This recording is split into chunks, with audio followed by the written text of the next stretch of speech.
Hello, Jenny Laughlin here with Waxwing Sewing Studio, here to help you think through attaching the front pockets on the Tamiko pants.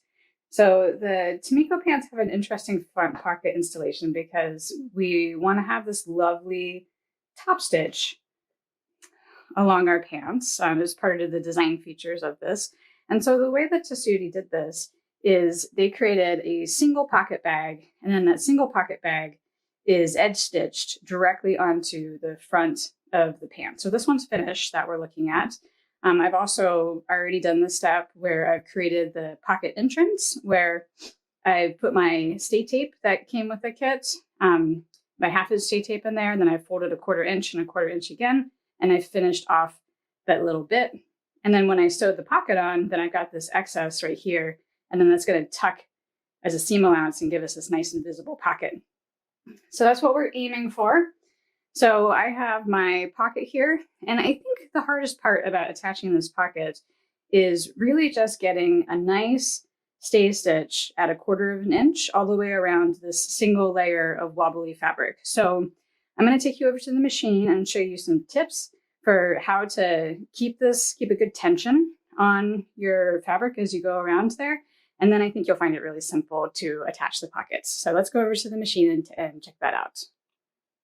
All right, so I'm at my machine with my pocket, and I want to make sure that our setup is right to get this nice stitch without bunching it up as we go around the single layer of fabric. So if you have a walking foot, a lot of machines do come with them. If you've got one, I would go ahead and put it on. It keeps a nice even distribution of pull between the top and the bottom, so it just helps you out a little bit. Also, if you have a plate that doesn't have a full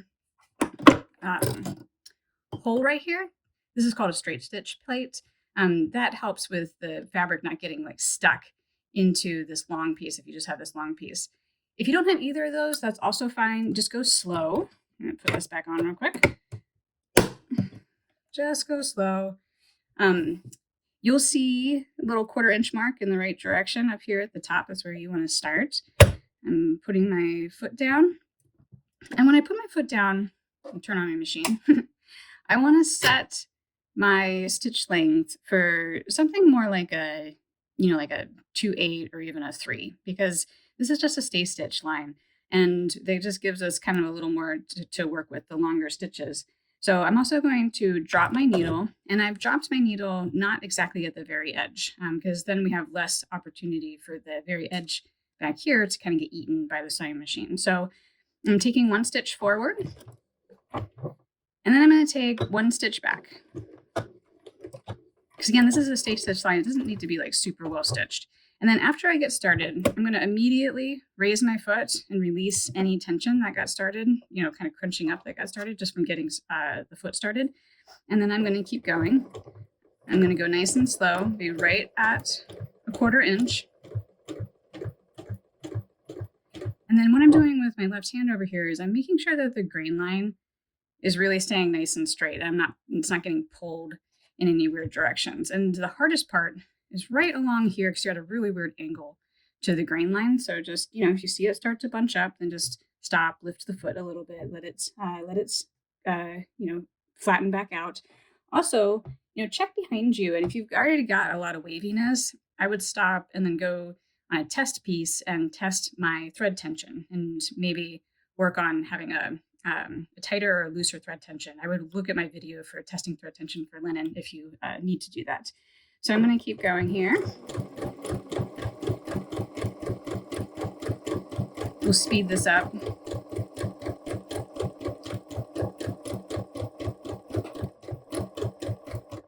Okay, so right in here, I'm starting to lift. And I just you'll start to do this naturally as you start to work with linen. But just thinking about where the linen wants to drape and then just kind of letting it do it. Not letting any kind of weird pulling happen, keeping my nice straight grain lines, letting go of tension as I go around this corner here, or this curve anyway. Just let go of tension.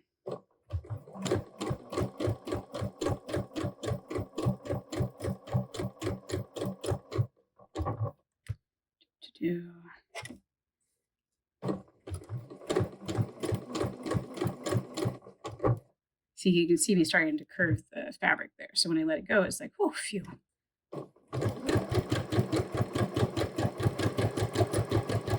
And the worst is over.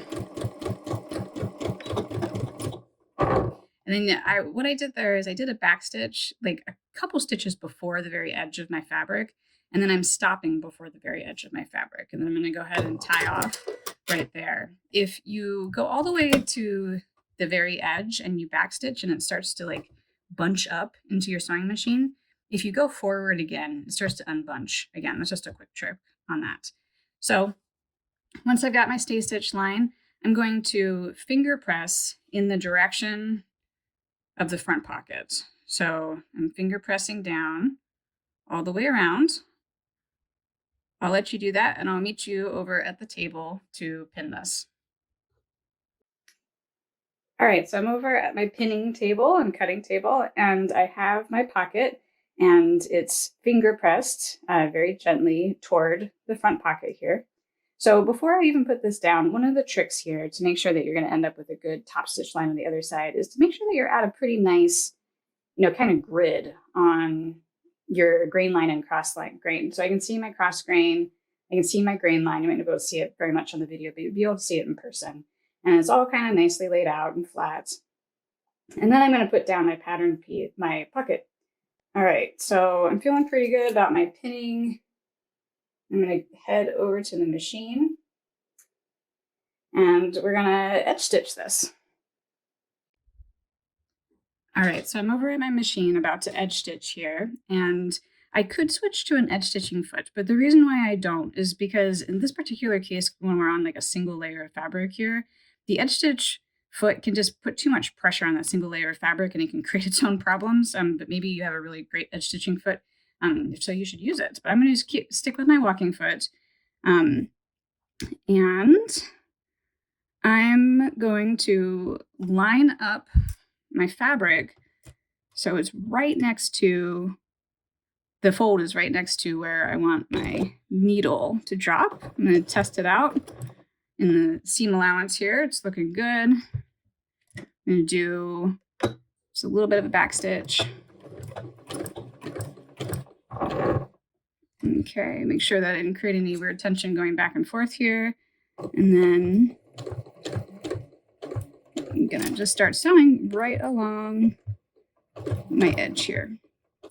Going nice and slow, keeping an eye on my cross grain, making sure my cross grain stays nice and straight relative to itself here. Like both sides look like they can create one straight line.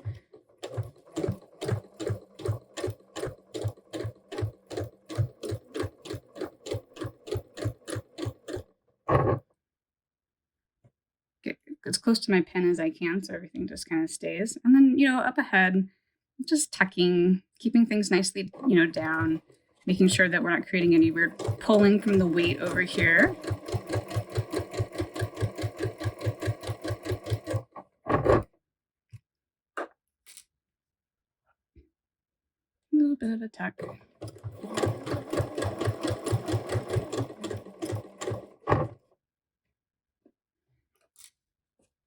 Okay, and in here I want to often just pick up my foot and do a little bit of an adjustment around this curve.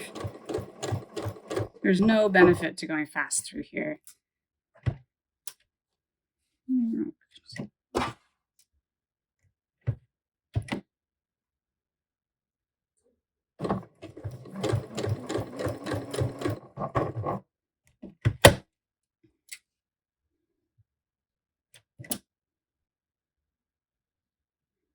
I always like to keep an eye on where I'm going way ahead too, because the fabric can get a little goofy because of something going on over here and impact what we're sewing right now when going around a curve.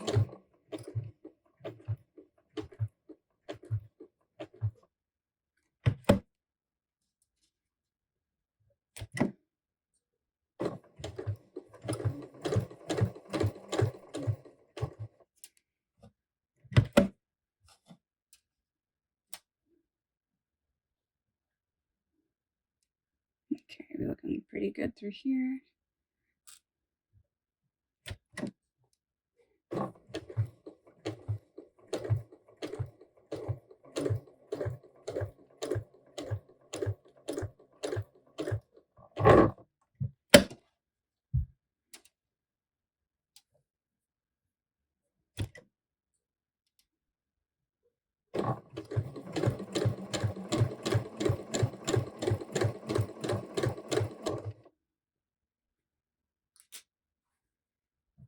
Almost there.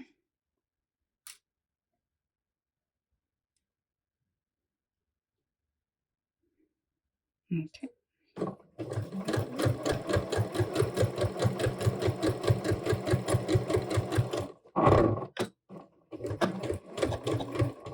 All right. So we have our edge stitch. We've caught it all the way around. And then on this side, we have our seam allowance for the, for the invisible pocket that's going to go right along the seam like this. And when I go to the iron and press this, you'll see there's a little bit of, looks like waviness right now, but this will all press out completely flat.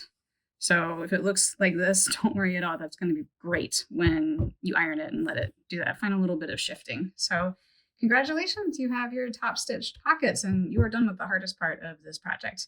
Thank you so much. Take care and we'll see you soon.